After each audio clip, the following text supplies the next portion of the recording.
the number one self-care that you possibly can do in this time on this planet, the number one thing you can do is strengthen your nervous system. So let's get that on the, because then we have some wellness people in here. We got to get the number one thing. I don't care about an exfoliant or a green juice or a whatever. If your nervous system is not strong enough to handle what's going on this planet, you will be uncomfortable. That's like a nice way of saying it. That's if your nervous system cannot handle the upgrade of the sensitivity and the sensory experience that's happening on the planet, and all of our suffering and all of our resentments and our, miscalibrations and alignments and our arrhythmias, every single one has to do with our nervous system not being strong enough to handle it. And that's the big message that I want to kind of deliver today, is that we got to get strong, not strong. The physical body carries that nervous system, so it's important also for the physical body to get stronger. And in this kind of period, it's a really good time to do some yogic practices around input and output, both with what you're saying, what you're thinking, what you're eating, what you're believing, what you're however your input output flows are. It is a very good time to yogically kind of pay attention to that stuff. But furthermore, the nervous system has to get strong enough to handle. I was reading a Yogi Bhajan lecture this morning, and he basically said the human sensitivity, this was 30 years ago, the human sensitivity is the reason, whether you can handle your sensitivity or not, is the reason why you're going to be a happy, successful person or not a happy, successful person on this planet. And all of the human fighting and pettiness and greed and, kind of mistakes all have to do with the nervous system not being strong enough to handle what is coming at us, basically. So your relationship to your prosperity and your success and your love, the amount of love and joy that you can kind of uptake in your system, all has to do with your nervous system and the strength of your nervous system. And so if that in your life doesn't feel like if you feel that there are some deficits around that in your life, first of all, you always will. Because one part of you always will, because that's the subconscious kind of gaping maw of it all, the subconscious mind. Most of the subconscious thought form patterns are around there not being enough. So that stuff never really goes away. It gets demagnetized. It gets much quieter. It gets much less interesting. So it becomes much less more of something that really feels like we want to pay attention to it, because we have enough energy to decide what we want to pay attention to at a moment's, literally a split second. We have enough energy to kind of pay attention to what we want to pay attention to rather than what we're hypnotically kind of compulsively paying attention to. That's basically the difference between consciousness and unconsciousness. It's you have enough energy and enough nervous system strength and enough pranic caliber. You have enough pranic flow in your system to, all right, here's, 1,000 thought forms. Each one of them has a negative and positive kind of opportunity. Depending on where I go with that, it's going to affect my hormonal system, my endocrine system, my organs, my blood chemistry, my brain chemistry. So I think, I'd rather kind of choose this one than that one. And, you start to, it becomes just like a game. It becomes fun. It becomes fun. No? Will you not lean against the Tonka? Because I'm having you guys know. I mean, these Tonkas are, they're sacred objects. Okay, so the whole kind of thing of this is that you get to choose where you want to go with it. And that's that's on days like these, and these spring equinox and these eclipse days, and these are high calibrated days. Yogi Bhajan said, when you come together on the equinoxes and the solstices, when you come together in a group in consciousness and in the kind of upliftment of the group energy in the group space, when you do that, that allows for a whole new recalibration of the Earth's magnetic field. So you're allowing that into you, and you're participating in it. Do we get that? Not really. Right? The inflow and the outflow. So you open up a space where we're creating the micro and the macro here. And that's why group consciousness is, this is what it's all about. Like, you can go practice alone, and, you can make some strides. You can go some places, we like our personal practices, but there's a reason why Yogi Bhajan really harped on the group consciousness practices, because in here, we get all sorts of, right now, there's all sorts of kind of ways that we're calibrating to each other, learning from each other, getting triggered by each other, getting, the whole, that's the family of it all.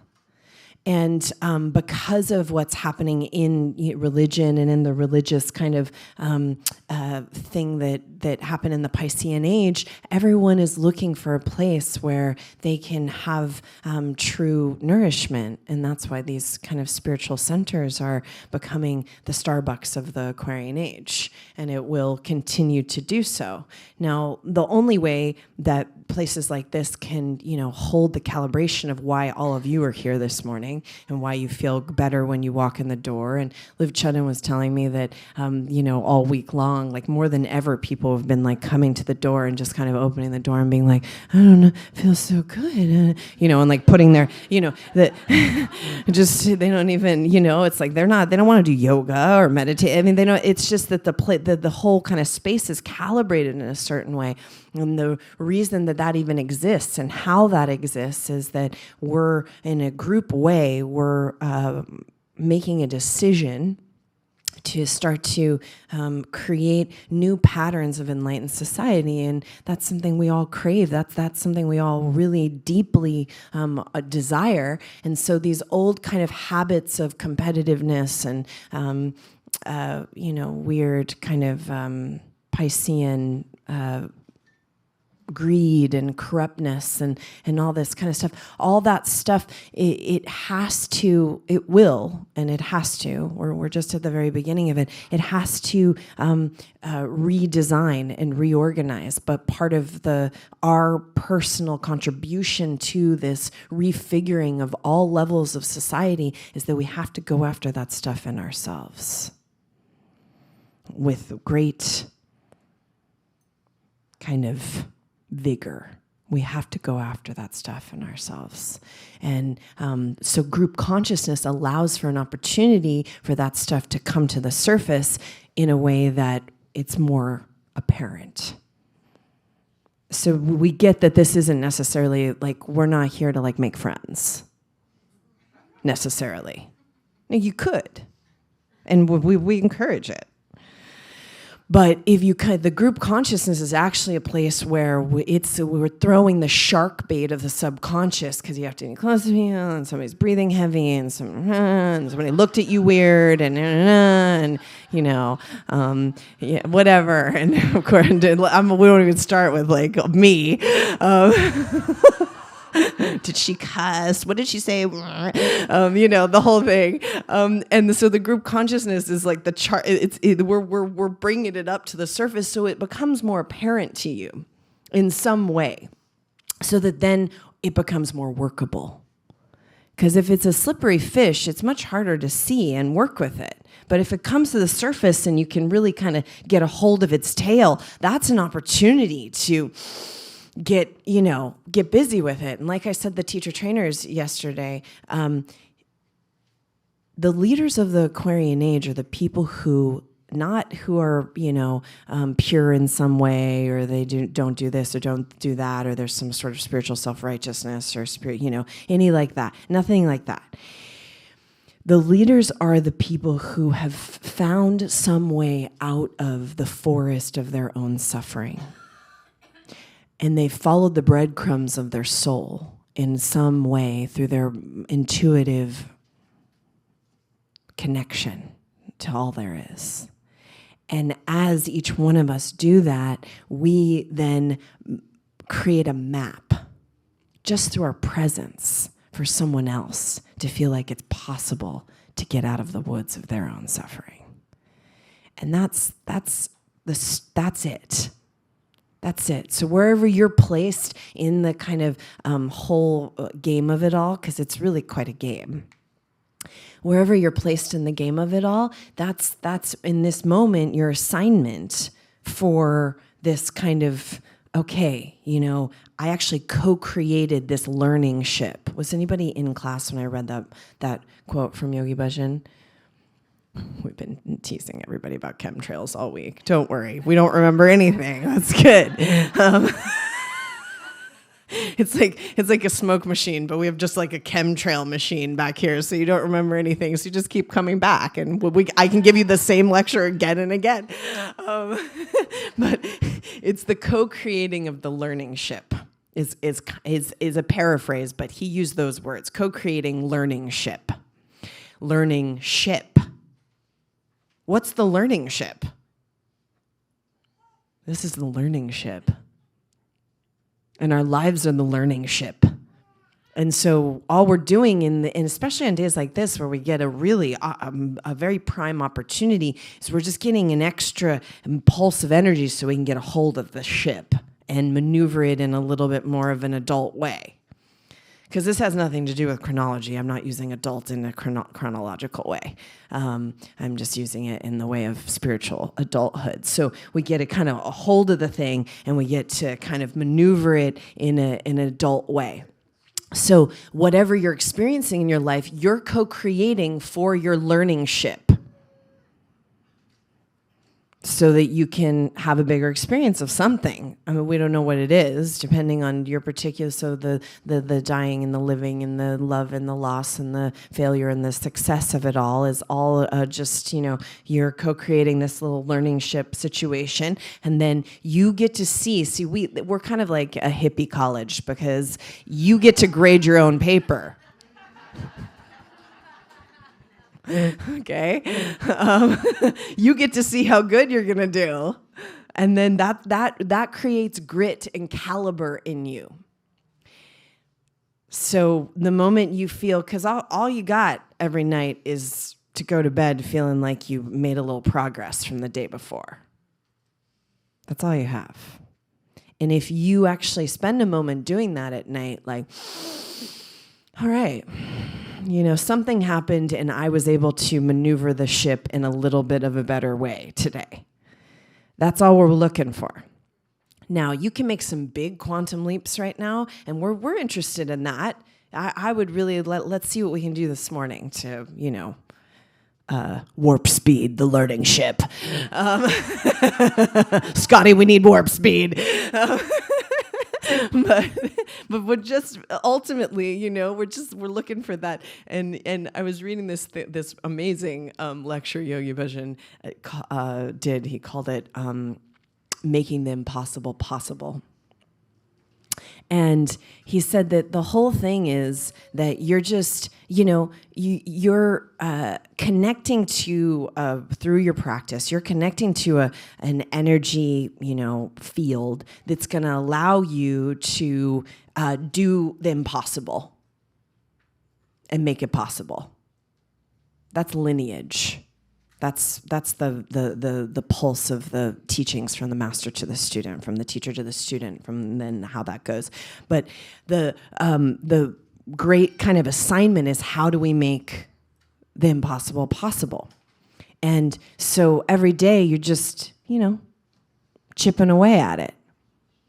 Because the big impossible that's possible, the biggest impossible that's possible, is for you to liberate right now, while alive, for you to remember that you're an infinite being inside a learning ship.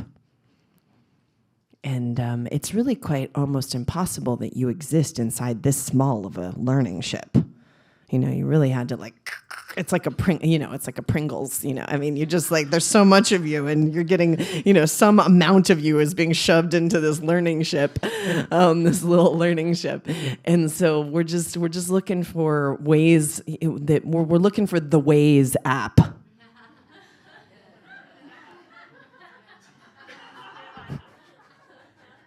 Okay, so you just want to learn how to maneuver this thing better, and that's what I want you to be thinking about. Why would you? Because the wave is heavy right now. There's a lot of polarity. There's a lot of resistance. It's always like this, which is part of the fun. If you can get that thing, because we can't make art of our lives without the resistance. I mean, you've met the people who have the least amount of resistance and friction in their lives end up being the least fulfilled. You get that, right? Because and usually they're young souls that don't really want to have a real experience on the planet. So, the amount of friction, the amount of resistance that you're dealing with in your kind of warp speed experience as you make some quantum leaps, that kind of friction and that tension that you experience, that's all good news, because that's very workable. You can do something with that. If there wasn't any, it's kind of like, who wants a wet noodle? The wet noodle of your incarnation, oh, it's my life.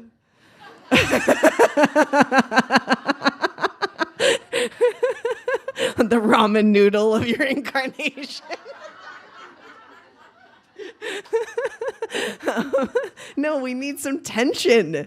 It's just a bunch of, it's just a stage of drama. It's all make-believe. And what's the best drama there is? You have to have tension. You got to have that dramatic tension going on. Will it happen? Will it not happen? Can I sustain? Am I brave enough? And, the whole, will I love him? Will he love me? The whole play of it. It's very fun. And then, what these technologies give you, this is the kind of fundamental, what these technologies give you, and we're going to do some cool stuff today, but ultimately from breath of fire to whatever, cat-cow to whatever the most simplest of the technology, what it gives you is an opportunity to gain some altitude from the latitude and longitude of your particular experience. And that altitude gives you the oh, there's those little people and they're fighting over stupid shit like money and power and greed. Right? And it's just it's just some bunch of little people and, they're getting nasty with you. Oh, look at them. They're getting nasty with each other. That's funny. Right? This is all whatever. It's somebody's lost their flesh bag and bones. But a lot of people are starting to relate, because in the West, we relate to death really, it's a really intense, basically we spend most of our life running away from it. And then when it comes closer, we sometimes surrender to it, sometimes not, depending on what's going on. But so the death and the loss and most people feel a lot better once they're out of the bag of bones. And just, almost everybody. This is a very limiting situation. It's a fun situation, but it's a lot to deal with. And as we know, so just starting to look at things with an altitude where you can really be this kind of, when you create altitude in your life, you become a coordinate of literally your presence can change one word, one breath, one look, one smile. You can become this total coordinate of a possibility for some other type of life experience. And that is needed. People need that. I mean, it's like, forget the like yoga of it all. Forget trying to like drag some, I mean, maybe you drag some of your friends over here, but the thing is that people are going to be inspired by that you can look down on it all and be like, that's all pretend land, but I'm going to like pretend well. You want to like show up and like give it your best. But it's still, you have the altitude to see it for what it is. It's a joke. How are you going to show up? Are you going to laugh? Are you going to, how are you going to do it? So, well, let's kind of calibrate, and then we'll have that eclipse on Wednesday. So this is a great opportunity to, do some things with yourself